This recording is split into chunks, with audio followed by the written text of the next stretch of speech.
வணக்கம் நண்பர்களே. இன்று நாம் ஒரு மிக முக்கியமான, அதே சமயம் ஒட்டுமொத்த இந்தியாவையும் பேரதிர்ச்சியில் ஆழ்த்தியுள்ள ஒரு செய்தியை பற்றி தான் மிக விரிவாக பார்க்க போகிறோம். அயோத்தி ராமர் கோவில் என்பது வெறும் செங்கற்கற்களால் சிமெண்டாலும் கட்டப்பட்ட ஒரு கட்டிடம் அல்ல.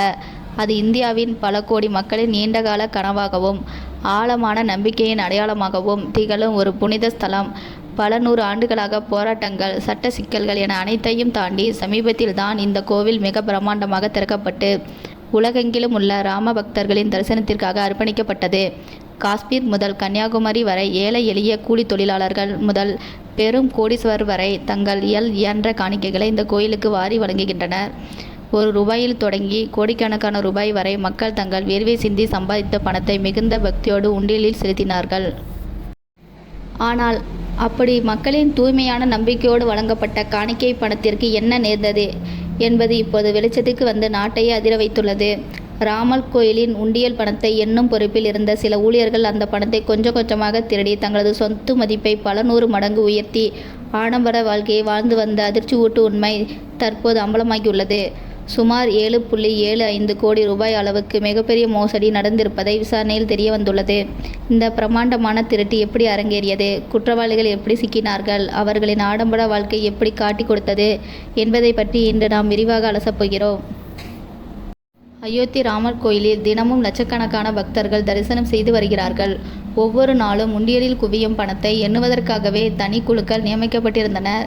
இந்த குழுக்களில் பணியாற்றும் நபர்கள் மீது மிகுந்த நம்பிக்கையும் பொறுப்பும் நிர்வாகத்தால் ஒப்படைக்கப்பட்டிருந்தது. ஆனால் வேலியை பயிர் மேய்ந்தது போல பணத்தை எண்ணும் பணியில் ஈடுபட்டிருந்த ஊழியர்கள் அந்த காணிக்கை பணத்தை திருடத் தொடங்கியுள்ளனர். இது ஏதோ 1 நாள் 2 நாள் நடந்த திருட்டல்ல. பல மாதங்களாக இந்த திருட்டு மிகவும் திட்டமிடப்பட்டு யாருக்கும் எந்த சந்தேகமும் வராத வகையில் மிக நேர்த்தியாக அரங்கேறியுள்ளது. திருடப்பட்ட பணம் எவ்வளவு தெரியுமா? சில ஆயிரங்களோ லட்சங்களோ அல்ல, கிட்டத்தட்ட ₹7.25 கோடி திருடப்பட்டுள்ளது. இவ்வளவு பெரிய தொகையை அவர்கள் எப்படி திருடினார்கள் என்ற கேள்வி அனைவர் மனதிலும் எழலாம். உண்டியல் பணத்தை எண்ணும் அறையில் நவீன சிசிடி கேமராக்கள் பொருத்தப்பட்டிருந்தாலும் அதையும் தாண்டி தங்களின் கைவரிசையை அவர்கள் காட்டியுள்ளனர். சிசிடிவி கேமராக்களின் பார்வையில் படாதபடி பணத்தை மறைத்து வைப்பது, கழிவறையில் பணத்தை பதுக்கி வைப்பது, பின்னர் யாருக்கும் தெரியாமல் வெளியில் எடுத்து செல்வது, உண்டியலில் போடப்பட்ட விலை உயர்ந்த நகைகளை மாயமாக்குவது என பல அதிர்ச்சியூட்டும் தந்திரங்களை இவர்கள் பயன்படுத்தியுள்ளனர். இவ்வளவு பாதுகாப்பு மிகுந்த ஒரு இடத்தில், இந்தியாவின் முக்கிய பாதுகாப்பு வலயத்தில் இருக்கும் ஒரு கோயிலில் இப்படி ஒரு மாபெரும் திருட்டு நடந்திருப்பது ஒட்டுமொத்த பாதுகாப்பு அமைப்பின் மீதே இப்பொழுது பெரும் கேள்வியை எழுப்புள்ளது. இந்த மிகப்பெரிய மோசடி எப்படி அம்பலமானது என்பது அதைவிட சுவாரஸ்யமான ஒரு கதையாகும். எந்த ஒரு குற்றமும் என்றாவது ஒரு நாள் வெளிச்சத்திற்கு வந்தே தீரும் என்பதற்கு இந்த சம்பவம் ஒரு சிறந்த சான்றாகும். இந்த திருட்டில் ஈடுபட்டவர்கள் அந்த கோடிக்கணக்கான பணத்தை அமைதியாக வைத்துக் கொள்ளவில்லை. திருடப்பட்ட பணத்தை எப்படி பிரித்து கொள்வது, யாருக்கு எவ்வளவு பங்கு என்ற விஷயத்தில் அவர்களுக்குள்ளே பெரும் மோதல் ஏற்பட்டுள்ளது. ஒவ்வொருவரும் தங்களுக்கு அதிக பங்கு வேண்டும் என்று சண்டையிட்டு கொண்டதில் திருடருக்குள் இருந்த ஒற்றுமை உடைந்தது. இந்த உள்ளூர் சண்டைதான் இந்த மாபெரும் திருட்டை உலகிற்கு அம்பலப்படுத்தியது. அவர்களுக்குள் ஏற்பட்ட மோதலின் விளைவாக தகவல் கொஞ்சம் கொஞ்சமாக கசிந்து கோவில் நிர்வாகத்திற்கும் காவல்துறைக்கும் சந்தேகம் எழத் தொடங்கியது. தகவல் அறிந்தவுடன் உஷாரான உத்தரப்பிரதேச காவல்துறையும் சிறப்பு விசாரணை தனிப்படையும் களத்தில் இறங்கினர். போலீஸ் விசாரணை தொடங்குகிறது. தங்களை நோக்கி வலை விரிக்கப்படுகிறது என்பதை அறிந்தும் குற்றவாளிகள் பதட்டமடைந்தனர். தாங்கள் எந்த நேரத்திலும் மாட்டிக்கொள்வோம் என்று தெரிந்தவுடன் அதிலிருந்து தப்பிக்க அவர்கள் எடுத்த முயற்சி அனைத்தும் ஒரு ஹாலிவுட் கிரைம் சினிமா பாணியில் அமைந்திருந்தது. அவர்கள் தங்கள் திருட்டுகளை மறைக்க முதன்மையாக செய்த காரியம் தங்களிடம் உள்ள டிஜிட்டல் சான்றுகளை மொத்தமாக அழிப்பதுதான். குற்றம் சாட்டப்பட்டவர்கள் அனைவரும் உடனடியாக தங்களது செல்போன்களில் இருந்த வாட்ஸ்அப் உரையாடல், குறுஞ்செய்திகள், அழைப்பு விவரங்கள் மற்றும் பிற தரவுகளை முழுமையாக அளித்துள்ளனர். தாங்கள் திருடிய பணத்தை எங்கு பதுக்கி வைத்திருக்கிறோம், யாருக்கெல்லாம் இதில் பங்கு கொடுக்கப்பட்டுள்ளது, பணத்தை வைத்து எப்படி எந்தெந்த பெயர்களில் சொத்துக்களை வாங்கினோம் என்பது குறித்து அனைத்து இரகசிய தகவல்களும் அவர்களின் செல்போன்களில் தான் இருந்தன. எனவே ஆதாரங்களை கூண்டோடு அழிக்க நினைத்து சிலர் தங்கள் செல்போன்களை முழுமையாக ஃபார்மேட் செய்துள்ளனர். மேலும் சிலர் சிசிடிவி காட்சிகளை கட்டுப்பாட்டு அறையிலிருந்து டெலீட் செய்யவும் திருடிய பணத்தின் தடயங்களை முற்றிலும் மறைக்கவும் தீவிரமாக முயன்றுள்ளனர். ஆனால் இன்றைய நவீன தொழில்நுட்ப உலகில் குற்றவாளிகள் எவ்வளவுதான் தந்திரமாக செயல்பட்டாலும் காவல்துறையின் சைபர் கிரைம் பிரிவிடம் அவர்களால் அவ்வளவு எளிதாக தப்பிக்க முடியாது. குற்றவாளிகள் மொபைல்களை ஃபார்மேட் செய்தாலும் அளிக்கப்பட்ட தரவுகளை நவீன மென்பொருட்கள் மூலம் மீட்டெடுக்கும் தொழில்நுட்பம் காவல்துறையிடம் உள்ளது. அதைவிட முக்கியமாக அளிக்கப்பட்டதாக அவர்கள் நினைத்த சில சிசிடிவி காட்சிகள், பிற எலக்ட்ரானிக் சாதனங்களில் பதிவாயிருந்த கிளவுடு தரவுகள் என பல முக்கிய ஆதாரங்களை போலீசார் மிகவும் நுணுக்கமாக சேகரித்தனர்.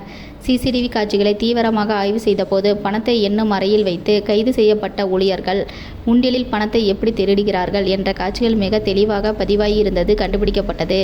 இந்த அசைக்க முடியாத ஆதாரங்களை வைத்துக்கொண்டு சிறப்பு விசாரணை படையினர் தங்களது அதிரடி நடவடிக்கைகளை முடக்கிவிட்டனர். இந்த வழக்கில் காவல்துறை இதுவரை 8 பேரை அதிரடியாக கைது செய்து சிறையில் அடைத்துள்ளது. அவினேஷ் சுக்லா, அனுக்கல் மிஸ்ரா, லவ்குஷ் மிஸ்ரா, மனிஷ் குமார் யாதவ், கருணேஷ் பாண்டே, ராம்சங்கர் மிஸ்ரா, சுபாஷ் ஸ்ரீவஸ்தவா மற்றும் ராமசங்கர் என்கிற டீனு யாதவ் ஆகிய இந்த 8 பேருமே பக்தர்கள் உண்டியல் செலுத்தும் பணத்தையும் நகையையும் எண்ணும் பணியில் நேரடியாக ஈடுபட்டவர்கள் ஆவார். ஆனால் இவர்களோடு மட்டும் இந்த மோசடி முடிந்துவிடவில்லை என்பதுதான் வழக்கின் அடுத்த ட்விஸ்ட். டீனு யாதவ் உட்பட மொத்தம் 30 நபர்கள் இந்த மெகா மோசடி விசாரணையின் வளையத்திற்கு கொண்டு வரப்பட்டுள்ளனர். இதில் வேறு யாருக்கெல்லாம் தொடர்பு இருக்கிறது, வெளியாட்கள் யாருக்குன்னு இதில் சம்பந்தம் உள்ளதா என்ற கோணத்தில் சிறப்பு விசாரணை படையினர் மிக தீவிரமாக இயங்கி வருகிறார்கள். கைது செய்யப்பட்ட 8 பேரிடம் நடத்தப்பட்ட கிடுக்கிப்பிடி விசாரணையிலும் அவர்களின் வீடுகளில் அதிரடியாக நடத்தப்பட்ட சோதனைகளிலும் பல அதிர்ச்சியூட்டு உண்மைகள் அடுத்தடுத்து வெளியே வந்தன. திருடப்பட்ட 7.75 கோடி ரூபாயில் இதுவரை சுமார் 80 லட்சம் ரூபாய் மட்டுமே காவல்துறையினரால் ரொக்கமாக மீட்கப்பட்டுள்ளது. மீதமுள்ள 7 கோடி ரூபாய்க்கு மேலான பணம் எங்கே சென்றது என்ற கேள்விக்கான விடையை தேடிய போதுதான் இந்த மோசடி கும்பலின் ஆடம்பர வாழ்க்கையும் பல மடங்கு எகிரிய அவர்களின் சொத்து மதிப்பும் வெளிச்சத்திற்கு வந்து அதிகாரிகளை திகைக்க வைத்தது. இந்த மெகா மோசடி ஒட்டுமொத்த சமூகத்திற்கும் ஒரு மிகப்பெரிய பாடத்தை கற்றுத்தருகிறது. கோடிக்கணக்கான மக்களின் ஆழமான நம்பிக்கையும் விசுவாசமும் எப்படி சிலரின் தனிப்பட்ட சுயநலத்தாலும் அதீத பேராசையாலும் ஈவு இரக்கமின்றி சூறையாடப்படுகிறது என்பதை இந்த சம்பவம் அப்பட்டமாக நம் கண்முன் நிறுத்துகிறது. ராமர் கோவிலில் அறக்கட்டளை நிர்வாகத்திற்கும் இது ஒரு பெரிய விமர்சனத்தையும் தலைவலியையும் உருவாக்கியுள்ளது. இவ்வளவு பெரிய மோசடி பல மாதங்களாக தொடர்ந்து நடக்கும் வரை நிர்வாகம் என்ன செய்து கொண்டிருந்தது? பாதுகாப்பு அதிகாரிகள் மற்றும் நவீன சிசிடி கட்டுப்பாட்டு அறையில் இருப்பவர்கள் ஏன் இந்த திருட்டை முன்கூட்டியே கண்டுபிடிக்கவில்லை என்ற கடுமையான கேள்விகள் இப்பொழுது பொதுமக்கள் மத்தியிலும் ஊடகங்களிலும் பரவலாக எழுப்பப்பட்டு வருகின்றன. இதன் காரணமாக வெறும் பணம் எண்ணும் ஊழியர்கள் மட்டுமின்றி கோவில் கட்டுப்பாட்டு அறை பொறுப்பாளர்கள் மற்றும் பாதுகாப்பு பணியாளர்களின் செயல்பாடுகள் குறித்தும் தற்போது சிறப்பு தனிப்படையினால் மிக தீவிரமாக விசாரணை நடத்தப்பட்டு வருகிறது. சிசிடிவி கட்டுப்பாட்டு அறையில் உள்ளவர்களின் துணை இல்லாமல் அல்லது அவர்களின் கவனத்தை திசை திருப்பாமல் இவ்வளவு நீண்ட காலம் தொடர்ந்து திருட்டை அரங்கேற்றுவது நடைமுறையில் சாத்தியமில்லை என்று காவல்துறை உறுதியாக நம்புகிறது. அது மட்டுமின்றி கோவில் அறக்கட்டளை உறுப்பினர்களுக்கோ அல்லது அவர்களுக்கு நெருக்கமான வேறு சில உயர் அதிகாரிகளுக்கோ இந்த மோசடியில் ஏதேனும் தொடர்பு இருக்கிறதா? இந்த திருட்டு கும்பலுக்கு பின்னால் இருந்து இயங்கிய மாஸ்டர் மைண்ட் வேறு யாரேனும் இருக்கிறார்களா என்ற கோணத்தில் விசாரணை வலை மிக ஆழமாக வீசப்பட்டுள்ளது. பக்தர்களின் காணிக்கை என்பது வெறும் காகித பணம் அல்ல, அது அவர்களின் தூய்மையான பிரார்த்தனை, அவர்களின் நம்பிக்கை, தெய்வத்தின் மீதான அவர்களின் உணர்வு.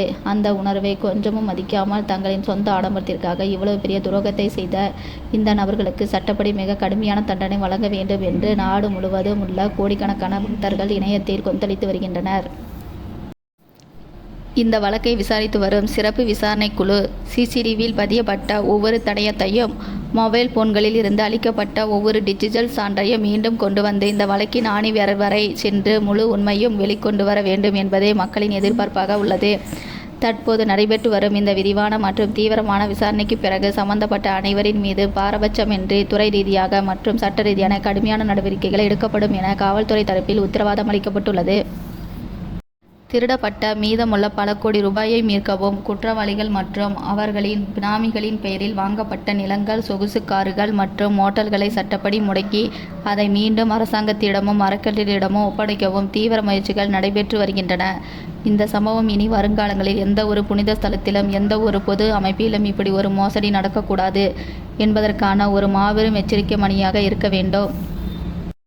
உண்மையான பக்திக்கும் நம்பிக்கைக்கும் என்றுமே மதிப்பிருக்கிறது. ஆனால் அந்த நம்பிக்கையை மூலதனமாக வைத்து பிழைப்பு நடத்தும் ஊழல்வாதிகளும் திருடர்களும் என்றாவது ஒரு நாள் சட்டத்தின் பிடியில் சிக்கியே தீர்வார்கள்.